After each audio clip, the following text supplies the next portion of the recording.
గుంటూరు వారి గోంగూర పచ్చడిని టేస్టీగా కాస్త కారంగా ఎలా తయారు చేసుకోవాలో చూద్దాం. మొదట గోంగూరను శుభ్రంగా వలిచి కుక్కర్లో పెట్టుకొని ఒక విజిల్ వచ్చేలాగా ఉడికించుకోండి. గోంగూరని మెత్తగా ఉడికించుకోండి. నేను కొన్ని పచ్చిమిర్చి తీసుకున్నాను. గోంగూరకి పచ్చిమిర్చి ఎక్కువ పడతాయండి, అందుకని కొన్ని తీసుకొని వాటిని కట్ చేసి ఆయిల్ వేసుకొని వాటిని వేయించుకోవాలి. ఈ విధంగా వేయించుకున్న వాటిల్లో చూస్తున్నారు కదా, శుభ్రంగా వేయించుకోవాలి. వేయించుకున్న తర్వాత ఉడికించుకున్న గోంగూరని స్ట్రెయిన్ చేసుకోండి.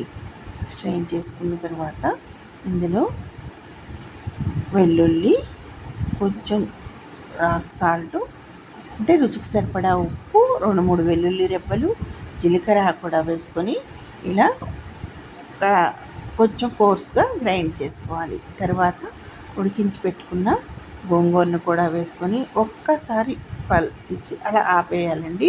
ఎక్కువసేపు మెదిపేసేయద్దు, మళ్ళీ మెత్తగా అంత బాగోదు. తర్వాత బాండీ పెట్టుకొని అందులో ఆయిల్ వేసుకొని పోపు దినుసులు, పెద్దుల్లిపాయలు, ఎండుమిర్చి, కరివేపాకు వేసి కొద్దిగా లైట్గా వేయించుకున్న తర్వాత మిక్సీ వేసుకున్న